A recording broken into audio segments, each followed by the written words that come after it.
Guys എന്തൊക്കെയുണ്ട് വിശേഷം? സുഖമാണായിരിക്കുന്നു കേട്ടോ. പുതിയൊരു വീഡിയോ വ്ളോഗിലേക്ക് ഏവർക്കും സ്വാഗതം. തമിഴിലാണ് പോലെ ബ്രിട്ടനിലെ തട്ടിക്കൂട്ട് സർവകലാശാലകൾ ദ ഫോർത്തിന്റെ റിപ്പോർട്ട് നിങ്ങൾ എല്ലാവരും കണ്ടിട്ടുണ്ടാവും. നമ്മൾ വരുന്ന ദിവസം ദ ഫോർത്തിന്റെ ഓരോ വീഡിയോ അവർ ഒരുപാട് വീഡിയോ ഇട്ടിട്ടുണ്ട്. ഓരോ വീഡിയോയും നമ്മൾ അതിന്റെ ഫാക്ട് ചെക്ക് നടത്തി യഥാർത്ഥ വശം നിങ്ങൾ മുന്നിലോട്ട് കൊണ്ടുവരിക എന്നുള്ളതാണ്. അവർ നല്ല വശം പറഞ്ഞിട്ടുണ്ടെങ്കിൽ തീർച്ചയായും അതിനെ സപ്പോർട്ട് ചെയ്തുകൊണ്ട് തന്നെയായിരിക്കും നമ്മൾ വീഡിയോ. ഇതിന് മുമ്പ് നമ്മളൊരു ഫാക്ട് ചെക്ക് വീഡിയോ ചെയ്തു. അതിനകത്ത് വളരെ വ്യക്തമായിട്ട് അവരുടെ പറയുന്ന നല്ല ഏരിയാസ് നമ്മൾ സപ്പോർട്ട് ചെയ്യും, അല്ലാത്ത വശങ്ങൾ നമ്മൾ വിമർശിച്ചുകൊണ്ട് തന്നെയാണ് നമ്മൾ വീഡിയോ ചെയ്തിരിക്കുന്നത്. തീർച്ചയായിട്ടും ഇനിയും അങ്ങനെ തന്നെയായിരിക്കും. നമ്മൾ ഇന്നത്തെ ആദ്യ ടോപ്പിക് ബ്രിട്ടനിലെ തട്ടിക്കൂട്ട് സർവകലാശാലകൾ. ആദ്യമായിട്ടാണ് ചാനൽ ഇൻഫോർമേറ്റീവ് ആയിട്ടുള്ള എന്റർടൈനിങ് ആയിട്ടുള്ള ഒരു കൊച്ചു യൂട്യൂബ് ചാനൽ സബ്സ്ക്രൈബ് ചെയ്യാൻ, നോട്ടിഫിക്കേഷൻ ബെൽ എനേബിൾ ചെയ്യുക, ഷെയർ ചെയ്യുക. സുഹൃത്തുക്കൾ ഏവർക്കും സ്വാഗതം. 2025 ജനുവരി ഇൻടേക്കിലേക്ക് വരാൻ നിൽക്കുന്നവർ തീർച്ചയായിട്ടും ദ ഫോർത്തിന്റെ റിപ്പോർട്ട് കാണുക. ഫോർത്തിന് ശേഷം യൂറോപ്യൻ ഡ്രീംസ് എന്നുള്ള നമ്മുടെ ചാനൽ നടത്തിയ ഇല്ലെങ്കിൽ തന്ന റിപ്പോർട്ട് നിങ്ങൾ കാണുക. എന്നിട്ട് നിങ്ങൾ തീരുമാനിക്കുക 2025 ജനുവരി ഇൻടേക്കിലേക്ക് UK വരണം എന്നുള്ളത്. മറ്റൊരു കാര്യം കൂടി ഞാൻ മറച്ചു വെക്കാതെ തന്നെ പറയട്ടെ. പല വീഡിയോസ് ചെയ്യുമ്പോഴും താഴ്ത്തു വരുന്ന കമന്റുകളാണ്, ഇയാൾക്ക് ബിസിനസ് ഉണ്ട്, ഇയാൾ കച്ചവടം നടത്തുന്നു, ഇയാൾ ബിസിനസ്സുകാരാണ്, ഇയാൾ ഏജൻസി ഉണ്ട് എന്ന് പറയുന്ന ആൾക്കാരുടെ അടുത്ത് ഒരു കാര്യം കൂടി പറയാം. അതെ, ഇനി നിങ്ങൾ പറഞ്ഞ് വിഷമിപ്പിക്കേണ്ട. അതെ, എനിക്കൊരു ഏജൻസി ഉണ്ട്.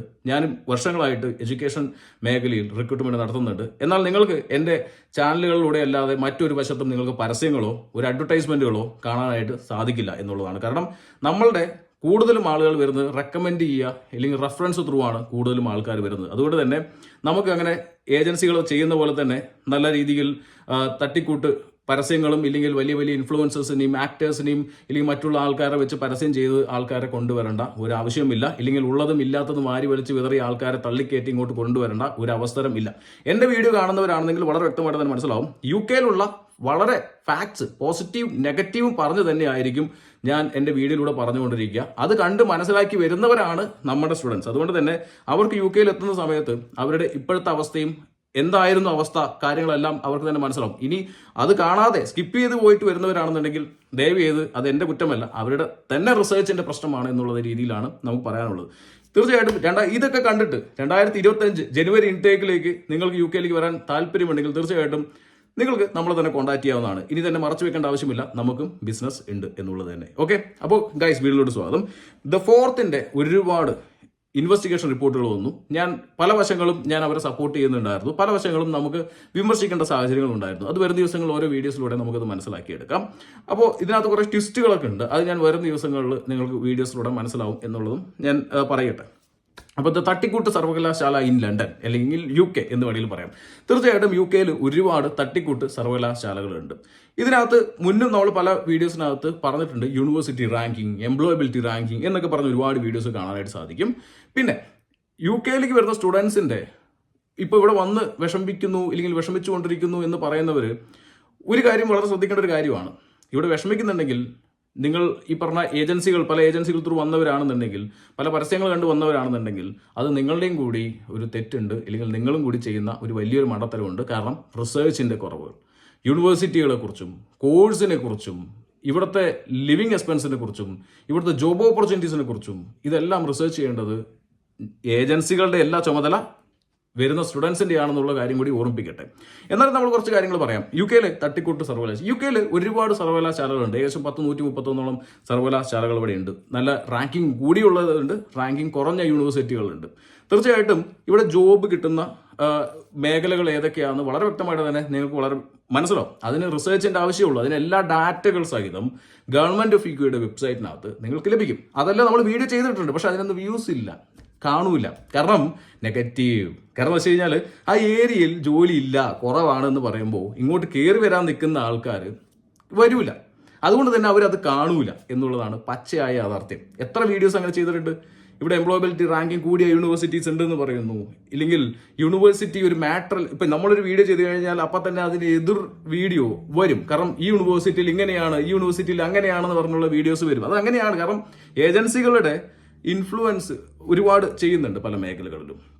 ഇപ്പം ഞാൻ പറയുന്നത് വെച്ച് കഴിഞ്ഞാൽ ഇപ്പം എൻ്റെ വീഡിയോ അടക്കം നിങ്ങൾ കാണണ്ട, വിശ്വസിക്കേണ്ട. നിങ്ങൾ ചെയ്യേണ്ടത് നിങ്ങളുടെ സ്വന്തം റിസർച്ചാണ്. ഒരുപാട് തട്ടിക്കുട്ടി യൂണിവേഴ്സിറ്റികൾ, അതെ, കച്ചവടമാണ് ഇവിടെ നടക്കുന്നത്. വിദ്യാഭ്യാസ കച്ചവടം. അത് നമ്മുടെ നാട്ടിൽ നടക്കുന്നുണ്ട്, പല രാജ്യങ്ങളിൽ നടക്കുന്നുണ്ട്, എല്ലാവിടെയും നടക്കുന്ന കാര്യങ്ങൾ തന്നെയാണ് വിദ്യാഭ്യാസ കച്ചവടം എന്നുള്ളത് തന്നെ. ഇവിടെ പല പ്രശ്നങ്ങളുണ്ട്. ഒന്ന്, യൂണിവേഴ്സിറ്റികൾ ഏറ്റവും ഇപ്പോൾ അതിനകത്ത് പറഞ്ഞൊരു കാര്യം എന്ന് വെച്ച് കഴിഞ്ഞാൽ ഇവിടെ വരുമ്പോൾ ഇംഗ്ലീഷുകാരെ കൂടെ പഠിക്കാൻ കിട്ടുന്നില്ല, അവരുടെ കൂടെ പഠിക്കാൻ സാധിക്കുന്നില്ല എന്നുള്ളത്. അവിടെയാണ് നമ്മുടെ റിസർച്ചിൻ്റെ കുറവ് എന്നുള്ളതാണ്. UK എത്ര ശതമാനം ഇംഗ്ലീഷുകാർ ഇവിടെ ഗ്രാജുവേഷൻ മാസ്റ്റേഴ്സ് പോലെ കോഴ്സുകൾ എടുക്കുന്നുണ്ടെന്ന് നിങ്ങൾ ചെക്ക് ചെയ്തിട്ടുണ്ടോ? ഇവിടെ വളരെ കുറഞ്ഞ ശതമാനം മാത്രമാണ് ഇംഗ്ലീഷുകാർ ഇവിടെ മാസ്റ്റേഴ്സും ബാച്ചിലേഴ്സും ഇല്ലെങ്കിൽ ഗ്രാജുവേഷനൊക്കെ കംപ്ലീറ്റ് ചെയ്യുന്നത് എന്നുള്ള ഒരു പച്ചയായ യാഥാർത്ഥ്യം നിങ്ങൾ മനസ്സിലാക്കുക. അപ്പോൾ നിങ്ങൾ എങ്ങനെയാണ് ഒരു യൂണിവേഴ്സിറ്റി വന്നു കഴിഞ്ഞാൽ നിങ്ങൾക്ക് ഒരു ഇംഗ്ലീഷുകാരുടെ കൂടെ ഇരുന്ന് പഠിക്കാനായിട്ട് പറ്റുക. പിന്നെ കൂടുതലും അങ്ങനെ ഒരു 10% ഉണ്ടെങ്കിൽ, കുറച്ച് ശതമാനം ഉണ്ടെങ്കിൽ അതിനകത്ത് കൂടുതലും അവർ പഠിക്കുന്നത് റസൽ ഗ്രൂപ്പ് പോലുള്ള വലിയ വലിയ യൂണിവേഴ്സിറ്റികളിലേക്കാണ് പോകുന്നത്. തീർച്ചയായിട്ടും നിങ്ങൾ അത് മറക്കരുത് എന്നുള്ളതാണ്. ഇനി അവരുടെ കൂടെ പഠിക്കാനാണെന്നുണ്ടെങ്കിൽ തീർച്ചയായിട്ടും ടോപ്പ് 40 വരുന്ന യൂണിവേഴ്സിറ്റികളിൽ എടുത്ത് പഠിക്കാം. അപ്പോൾ അവിടെ ഒരു പ്രശ്നമുണ്ട്. എന്താ പ്രശ്നം എന്ന് വെച്ച് കഴിഞ്ഞാൽ ഫീസ്, ഭീമമായ ഫീസ് കൊടുക്കണം. നല്ല ക്വാളിറ്റി എഡ്യൂക്കേഷൻ, നല്ല ലാംഗ്വേജ് കാര്യങ്ങളെല്ലാം വളരെ ഇമ്പോർട്ടൻ്റ് ആണ് അങ്ങനെയുള്ള യൂണിവേഴ്സിറ്റികൾ പഠിക്കാനായിട്ട്.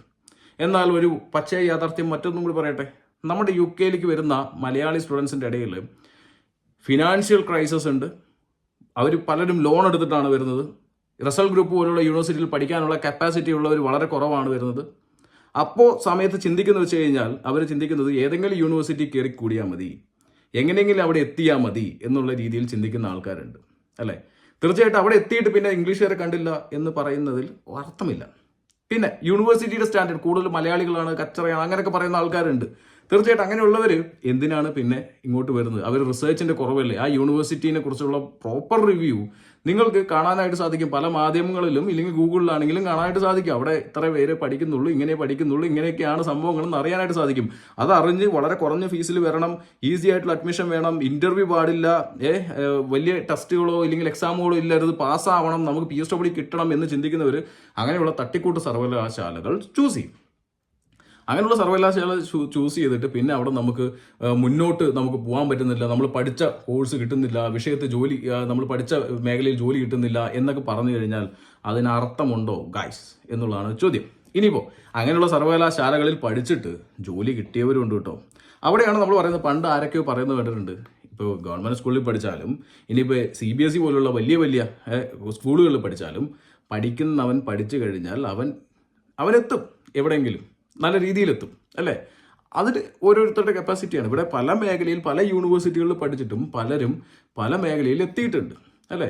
ഇവിടെ വരുന്ന യൂണിവേഴ്സിറ്റിയിൽ വരുന്ന സ്റ്റുഡൻ്റ് ആവട്ടെ, എന്തിനും നിങ്ങൾ പഠിക്കുന്ന ആ യൂണിവേഴ്സിറ്റിയിൽ തന്നെ എത്ര പേര് ഇവിടെ പ്ലേസ്ഡ് ആയിട്ടുണ്ടെന്ന് ചിന്തിച്ച് നോക്കുക. അപ്പോൾ നിങ്ങൾ നോക്കുമ്പോൾ വളരെ കുറവായിരിക്കും. യെസ്, അതാണ് ഞാൻ പറഞ്ഞ പോലെ പഠിക്കേണ്ടവൻ എവിടെയായാലും പഠിക്കും എന്നുള്ളത് തന്നെയാണ്. പിന്നെ മറ്റുള്ളവരോട് ഞാൻ പറഞ്ഞ പോലെ കുറേ ഇൻറ്റൻഷനാണ്.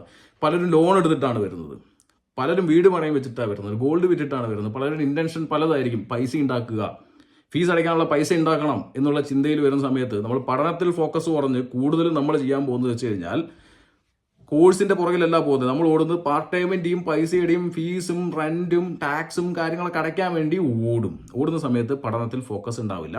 എങ്ങനെയോ ഒരു ഡിഗ്രി നിങ്ങൾക്ക് കിട്ടും, പുറത്ത് അസൈൻമെന്റ്സും പ്രൊജക്ട്സും കാര്യങ്ങളൊക്കെ കൊടുത്ത് ഒരു ഡിഗ്രി കയ്യിൽ മേടിച്ച് വെക്കും. ഡിഗ്രി കയ്യിൽ മേടിച്ച് വെച്ചിട്ട് നമുക്ക് പിന്നെ ജോലിക്ക് പുറകിൽ നിങ്ങൾ അപ്ലിക്കേഷൻ ഇട്ട് പോകുന്ന സമയത്ത് കുറേയധികം എംപ്ലോയേഴ്സ് നമ്മൾ എംപ്ലോയബിലിറ്റി റാങ്കിങ് നോക്കില്ല എന്ന് പറഞ്ഞാൽ പോലും അങ്ങനെ ഒരു റാങ്കിങ് എങ്ങനെ വന്നു?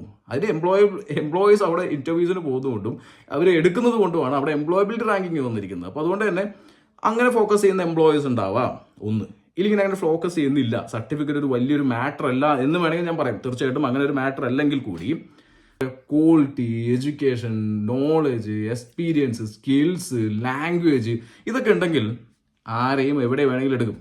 അങ്ങനെ എടുത്ത് കയറി വന്ന് ഇവിടുന്ന് സ്പോൺസർഷിപ്പ് കിട്ടുന്നില്ല എന്ന് പറയുന്നത് നാട്ടിൽ നിന്ന് സ്പോൺസർഷിപ്പ് കയറി വന്നവരെ നമുക്കറിയാം. ഇവിടെ എഞ്ചിനീയറിംഗ് മേഖലയിലായിട്ടും IT-യിലാണെങ്കിലും മറ്റ് മേഖലകളിലും കയറി വന്നിരിക്കുന്ന ആൾക്കാരെ നമുക്ക് കാണാനായിട്ട് സാധിക്കും. പക്ഷെ അതൊക്കെ വളരെ കുറവേ ഉള്ളൂ എന്നുള്ളതാണ്. ഇവിടെ ഒരു വലിയൊരു വിഭാഗം സ്റ്റുഡൻസ് ഇവിടെ പഠിക്കാൻ വന്നിട്ടുണ്ട്. അതിനെ നമുക്ക് വേണമെങ്കിൽ 3 ഡിവൈഡ് ചെയ്യാം. അതിനകത്ത് ഒരു 10, 15, 20% പഠനത്തിൽ മാത്രം ഫോക്കസ് ചെയ്തുകൊണ്ട് വരുന്നവരായിരിക്കാം. അവർ യൂണിവേഴ്സിറ്റി സെലക്ട് ചെയ്യുന്നതും കോഴ്സ് സെലക്ട് ചെയ്തതും വളരെ ആപ്റ്റായിട്ടായിരിക്കാം. അവർക്ക് പഠിച്ചു കഴിഞ്ഞാൽ അവർ നല്ലൊരു ഡിഗ്രി നേടി ഒന്നില്ലെങ്കിൽ നാട്ടിലോട്ട് തിരിച്ചു പോകാം. പിന്നെ മറ്റൊരു വിഭാഗം പഠനം കഴിഞ്ഞ് ഇവിടെ തന്നെ സെറ്റിൽ ആവണം എന്നുള്ള വളരെ എന്താ പറയുക ഇൻറ്റൻഷനോട് കൂടി വരുന്ന ആൾക്കാർ വരും. അവർ പഠിക്കും, അതിനു വേണ്ടി മറ്റൊരു പണിയുടെ പുറകിലോ അല്ലെങ്കിൽ മറ്റുള്ള കാര്യങ്ങൾ പുറകിൽ പോകാതെ അതിന് വളരെ ഫോക്കസ്ഡ് ആയിട്ട് നിന്നുകൊണ്ട് തന്നെ ഇവിടെ ജോലി മേടിച്ചെടുക്കുന്ന ആൾക്കാരും ഉണ്ട്. ഒരുപാട് മേഖലകളുണ്ട്. വരുന്ന ദിവസങ്ങൾ അതൊക്കെ പറഞ്ഞു തരാം. ഓക്കെ, അതൊക്കെ പറഞ്ഞു തരും എന്നുള്ളത് തന്നെയാണ്. മറ്റൊരു വിഭാഗമുണ്ട്, എങ്ങനെയെങ്കിലും ഇവിടെ എത്തി, എങ്ങനെയെങ്കിലും ഇവിടെ സർവൈവ് ചെയ്യണം എന്നുള്ളത്. അവരെല്ലാവരും ഇതേപോലെ ഏതെങ്കിലുമൊക്കെ മേഖലയിൽ കയറും മേഖലയോ കാര്യങ്ങളെല്ലാം കയറും. എന്നിട്ട് ലാസ്റ്റ് അവിടെ നിന്നിട്ട് പറയും, എനിക്ക് കെയർ മേഖലയിൽ വർക്ക് ചെയ്യുന്നതെന്ന് പറയാൻ എനിക്കിപ്പോൾ പറ്റില്ല, നാണക്കേടാ എന്നുള്ളതാണ്. ആരെങ്കിലും നിർബന്ധിച്ച് അവിടെ നിന്ന് പണിയെടുക്കാൻ. ഇറങ്ങി പോവാം.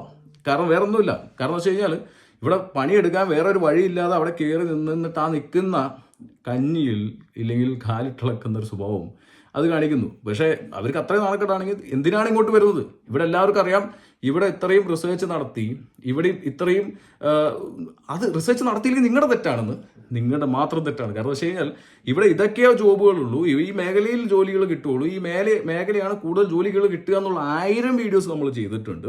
ഇപ്പം നമ്മൾ ചെയ്തതിൽ കാണണ്ട, അത് ഇപ്പം നെഗറ്റീവ് ആണല്ലോ, അപ്പോൾ അതുകൊണ്ട് കാണണ്ട. അപ്പോൾ അതുകൊണ്ട് തന്നെ അങ്ങനെ ചിന്തിച്ച് വന്നിട്ട് ഇവിടെ കിട്ടിയവിടെ കയറി ജോലി ചെയ്തിട്ട് ലാസ്റ്റ് അവർ കുറ്റം പറയുന്നത് തെറ്റല്ലേ? മേടിക്കുന്ന ക്യാഷാണെങ്കിൽ നമ്മൾ കുറച്ച് ചെയ്യാം. ഇനിയിപ്പോൾ പോകാനുള്ള അവകാശമുണ്ട്, തിരിച്ചു പോകാൻ പറ്റും. പക്ഷെ അപ്പോൾ പറയും നമ്മുടെ ലോൺ, കടം, പലതും അങ്ങനെ പറയും. അപ്പോൾ ഒന്നും പറയാൻ പറ്റില്ല, ഒന്നും പറയാനും പറ്റില്ല. നിങ്ങളുടെ നിസ്സഹായത അത് നിങ്ങൾ വരുത്തി വെച്ച നിസ്സഹായത. ഇനി പോട്ടെ, ഏജൻസികളുടെ പരസ്യം, ഏജൻസികളുടെ അഡ്വർടൈസ്മെന്റ്, അതും വലിയ ഇൻഫ്ലുവൻസേഴ്സ്, പിന്നെ അതിന് പുറമെ എന്താന്ന് പറയാ, നമ്മളെ ഈ പറഞ്ഞ താര രാജാക്കന്മാരുടെ അഡ്വർടൈസ്മെന്റ്സ് എന്തൊക്കെ കണ്ടിട്ടില്ല. എന്നിട്ട് അവിടെ പോയി അഡ്മിഷൻ എടുക്കും. അവർക്ക് വെറും കച്ചവടം, ബിസിനസ് മാത്രമാണ് എന്നുള്ള കാര്യം കൂടി നിങ്ങൾ മനസ്സിലാക്കുക. അവർ പറയാ എന്നെ യൂണിവേഴ്സിറ്റി, എന്നാൽ നിന്റെ പ്രൊഫൈൽ അവിടെ യൂണിവേഴ്സിറ്റി. കൂടുതലും ഏജൻസികൾ ചെയ്യുന്നത് വെച്ച് കഴിഞ്ഞാൽ അവർക്ക് കൂടുതൽ പൈസ കിട്ടുന്ന യൂണിവേഴ്സിറ്റിയിൽ കൊണ്ട് അഡ്മിഷൻ എടുപ്പിക്കും. കുറച്ച് യൂണിവേഴ്സിറ്റീസ് ഉണ്ട്, പേര് പറയുന്നില്ലെങ്കിലും കുറച്ച് യൂണിവേഴ്സിറ്റീസ് ഉണ്ട്. 17,000 ഞങ്ങൾക്ക് ഊഹിക്കാം, നിങ്ങളുടെ അടുത്ത് പറഞ്ഞിട്ടുണ്ടെങ്കിൽ 17,000, 18,000, 19,000, 20,000, 21,000, 22,000 ഒക്കെ ഫീസ് കൊടുത്ത് പഠിക്കാൻ വരുന്ന യൂണിവേഴ്സിറ്റികൾ. എന്തിനാണ് അത്രയും ഫീസ് കൊടുത്ത് പഠിക്കാൻ വരുന്നത്? അപ്പോൾ നിങ്ങൾ പറയാം ക്വാളിറ്റി ഉള്ളത്. അത്രയും പഠിക്കുന്ന യൂണിവേഴ്സിറ്റിയിൽ ക്വാളിറ്റി ഉണ്ടോ നിങ്ങൾക്ക് ഉറപ്പാണോ? അങ്ങനെയാണെങ്കിൽ അസൽ ഗ്രൂപ്പുള്ള യൂണിവേഴ്സിറ്റി ഇപ്പോൾ കൂടെ ഇത്രയും പൈസ കൊടുത്തിട്ട് നമ്മളെ തോപ്പിക്കുന്ന, ഇല്ലെങ്കിൽ നമുക്ക് ഒരു ക്വാളിറ്റി ഇല്ലാത്ത കോഴ്സ് തരുന്ന, റാങ്കിങ് ഇല്ലാത്ത യൂണിവേഴ്സിറ്റിയിൽ ഇത്രയും പൈസ കൊടുത്ത് പോകണോ?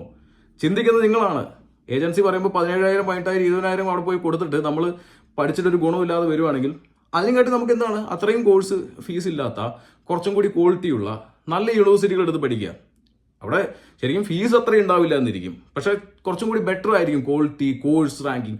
ക്വാളിറ്റി ഭയങ്കര യൂണിവേഴ്സിറ്റി റാങ്കിങ്ങും അതിനൊപ്പം തന്നെ കോഴ്സ് റാങ്കിങ്ങും ടീച്ചിങ് അതിൻ്റെ ക്വാളിറ്റി കാര്യങ്ങളൊക്കെ ചെക്ക് ചെയ്യുക.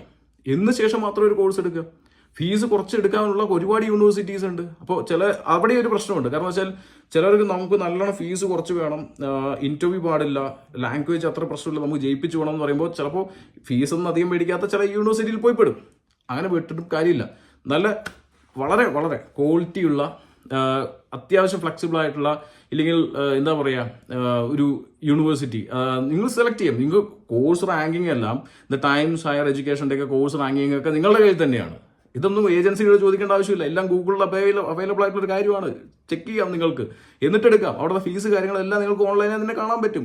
ചെക്ക് ചെയ്യാം. റിസർച്ച് ചെയ്യണം നിങ്ങളാണ്. ഏജൻസിയുടെ കയ്യിൽ കാലും ചോട്ടി പോയിട്ട് തല വെച്ചിട്ട് അവർ പറയുന്നത് കേട്ട് തലയിലെടുത്ത് വെച്ച് വന്നു കഴിഞ്ഞാൽ നിങ്ങളുടെ ജീവിതം സ്വാഹ എന്നുള്ളത് തന്നെയാണ്. നിങ്ങൾ റിസർച്ച് ചെയ്യും, ഏജൻസിയിൽ പറയാം എനിക്ക് ഈ യൂണിവേഴ്സിറ്റി വേണം, ഈ കോഴ്സ് എടുത്തു തരാൻ പറ്റുവാണെങ്കിൽ വരും, അല്ലെങ്കിൽ വരില്ല എന്ന് പറയുക എന്നുള്ളതാണ് ഏറ്റവും വലിയൊരു ഉദാഹരണം ചെയ്യേണ്ട ഒരു കാര്യം. അല്ലാതെ നമ്മൾ റിസർച്ചും ചെയ്യാതെ ഏജൻസി പറയുന്നത് കേട്ട് ഇവിടെ വന്നിട്ട് അയ്യോ അവിടെ ഇംഗ്ലീഷുകാരില്ല, അയ്യോ ഞാൻ വന്നത് വേസ്റ്റ് ആയിപ്പോയി. നിങ്ങൾ വേസ്റ്റ് ആയിപ്പോയി. ഞാൻ ഇപ്പോൾ പറയുന്നു കുറേ ആൾക്കാർ ഇനി UK വരുന്നത് വേസ്റ്റ് ആണ് എന്നുള്ളത് തന്നെ പറയാം. അതായത് ഒരു റിസർച്ചും ചെയ്യാതെ ഏതെങ്കിലും ഒരു കോഴ്സ് നാട്ടി കഴിഞ്ഞു, എന്നിട്ട് ഇവിടെ ഏതെങ്കിലും ഒരു കോഴ്സ് എടുത്ത് വരും, എന്നിട്ട് ഇവിടെ വന്നിട്ട് അതും കിട്ടിയില്ല ഇതും കിട്ടിയില്ല എന്ന് പറയുന്നത്, അങ്ങനെ വരുന്നവർ വെറും വേസ്റ്റ് ആണ്. പിന്നെ മറ്റൊരു വിഭാഗമുണ്ട്, എന്തെങ്കിലും കാണിച്ച് UK എത്തിയാൽ മതി എന്ന് വിചാരിക്കുന്ന ആൾക്കാർ വെറും വേസ്റ്റ് ആണ് അവർ വന്നിട്ട്. അത് വേറൊരു വശം കൂടിയുണ്ട്. അങ്ങനെ എന്തെങ്കിലും കാണിച്ച് ജീവിക്കാമെന്ന് പറഞ്ഞവർക്ക് ഇത്ര പ്രശ്നമില്ല. കാരണം വെച്ചാൽ അവർ കേരള വിസയാണെങ്കിലും ചെയ്യും, കുറേ ആൾക്കാർ കേരള വിസയാണെങ്കിൽ ചെയ്യും. കുറേ ആൾക്കാർ ഇവിടെ സ്റ്റാർട്ടപ്പും ബിസിനസ്സും മറ്റ് പരിപാടികളായിട്ട് നല്ല രീതിയിൽ എന്റർപ്രണറായിട്ട് ഇവിടെ നിൽക്കുന്നുണ്ട്. അതൊക്കെ വരുന്ന ദിവസങ്ങൾ നമ്മളും ഒരു യാത്ര അങ്ങോട്ട് പുറപ്പെടാമെന്ന് വിചാരിക്കുന്നു. ഇങ്ങനെ സക്സസ് ആയവരുടെയും ഇങ്ങനെ ജീവിച്ച് കാണിച്ചു കൊടുക്കുന്ന ആൾക്കാരുടെ മുമ്പിലോട്ട്. അതൊരു പ്രചോദനമാവട്ടെ, ഒരു മോട്ടിവേഷൻ ആവട്ടെ മറ്റുള്ളവർക്ക്. ഇപ്പം നിങ്ങളിത് കാണുന്നവർ അങ്ങനെ വിജയിച്ച് കാണിച്ചു കൊടുത്ത ആരെങ്കിലും ഉണ്ടെങ്കിൽ നിങ്ങൾക്ക് മറ്റുള്ളവർക്ക് നിങ്ങളുടെ വഴി പറഞ്ഞു കൊടുക്കാൻ താല്പര്യമുണ്ടെങ്കിൽ നിങ്ങൾ എന്നെ കോൺടാക്ട് ചെയ്യാം. തീർച്ചയായിട്ടും ഞാൻ നിങ്ങളെ ഇന്റർവ്യൂ ചെയ്യുന്നതായിരിക്കും, അത് മറ്റുള്ളവരുടെ മുമ്പിലേക്ക് എത്തിക്കുന്നതായിരിക്കും എന്നുള്ളത് കൂടി ഞാൻ പറയട്ടെ. അങ്ങനെ ഒരുപാട് പേരുണ്ടെന്ന് എനിക്കറിയാം, പക്ഷെ ആരും വായ തുറക്കാൻ മടിയാ എന്നുള്ളതും കൂടി ആകട്ടെ. പിന്നെ മറ്റൊരു വിഭാഗം ഞാൻ നേരത്തെ പറയാം, എന്തിനോ കയറി വരുന്നതിൽ ഒരു വിഭാഗം, അതിനെ രണ്ടായിട്ട് തിരിക്കാം. അതിൽ ഒരു വിഭാഗം ആൾക്കാർ എങ്ങനെയെങ്കിലും ഇവിടെ നിന്നാൽ സർവൈവ് ചെയ്യാൻ പറ്റുമെന്ന് വിചാരിക്കുന്ന ആൾക്കാരുണ്ട്. അതിൽ പലരും പല പരിപാടികളും കാണിച്ചിവിടെ സർവൈവ് ചെയ്യുന്ന ആൾക്കാരുമുണ്ട്. മറ്റൊരു വിഭാഗം ആൾക്കാരാണ് അയ്യോ വന്നു പെട്ടു എന്ന് പറയുന്ന ആ വിഭാഗം, ഒരു ചെറിയൊരു വിഭാഗം ആൾക്കാരെ ഞാൻ പറയട്ടെ, നിങ്ങൾ റിസർച്ച് ചെയ്യാതെ UK കയറി വരേണ്ട. മണ്ടത്തരമാണ് നിങ്ങൾ വരുന്നത്. UK വരുന്നത് തെറ്റായിട്ടുള്ള തീരുമാനമാണ്. ഇനി പഠിച്ചിട്ട് തിരിച്ചു പോകാൻ പോകുന്ന ആൾക്കാരുടെയൊക്കെ കേസ് ഞാൻ പറഞ്ഞു, അവരൊക്കെ ഒരു വിഭാഗങ്ങളായിട്ട് ഒരു 4 വിഭാഗമായിട്ട് തിരിക്കാം നമുക്ക് വരെ അല്ലേ. സോ അതിലൊരു വിഭാഗം ആൾക്കാർ വളരെ കെയർഫുൾ ആയിട്ട് യു കെയിലേക്ക് വരും. അവർ യു കെയിലേക്ക് വരുന്നത് മണ്ടത്തരമായിരിക്കും എന്ന് തന്നെയാണ് എനിക്ക് പറയാനുള്ളത് കേട്ടോ. ഓക്കെ, അപ്പോൾ എന്തായാലും ഇന്നത്തെ വീഡിയോ എന്ന് വെച്ച് കഴിഞ്ഞാൽ യു കെയിലേക്ക് വരുന്നവർ course, university, course ranking, employability ranking വളരെ ഇമ്പോർട്ടൻ്റ് ആയിട്ട് നോക്കുക. 2025 ജനുവരിയിൽ വരുന്നവർ പ്രോപ്പറായിട്ടുള്ള നിങ്ങൾ അവിടെ നിങ്ങളൊരു കോഴ്സ് ബാച്ചിലേഴ്സ് ചെയ്തിട്ടുണ്ടെങ്കിൽ അതുമായിട്ടുള്ള റിലേറ്റഡ് ആയിട്ടുള്ള ഒരു മാസ്റ്റേഴ്സ് എടുത്ത് വരിക, എക്സ്പീരിയൻസ് ഉള്ളവർ പഠിക്കാനായിട്ട് വരിക എന്നുള്ളതാണ്. കൂടുതൽ വ്യക്തമായിട്ടുള്ള വീഡിയോ വരും ദിവസങ്ങളിൽ അപ്ലോഡ് ചെയ്യുന്നതായിരിക്കും. ചാനൽ ഇഷ്ടപ്പെട്ടെങ്കിൽ സപ്പോർട്ട് ചെയ്യുക. അതുമാത്രമല്ല 2025 ജനുവരി ഇൻടേക്കിലേക്ക് നിങ്ങൾക്ക് വരാൻ താല്പര്യമുണ്ടെങ്കിൽ നമ്മളെ കോൺടാക്ട് ചെയ്യാം. ഇനിയും പറയാതിരിക്കണ്ടല്ലോ. പറയാതിരിക്കുമ്പോൾ പലരും കമൻറ്റ് ചെയ്യുക, ഇവനൊരു ബിസിനസ് ഉണ്ട്, ഇവരൊരു ബിസിനസ് ഉണ്ട്. യെസ്, എനിക്കൊരു ബിസിനസ് ഉണ്ട്. കാണാം, ബൈ.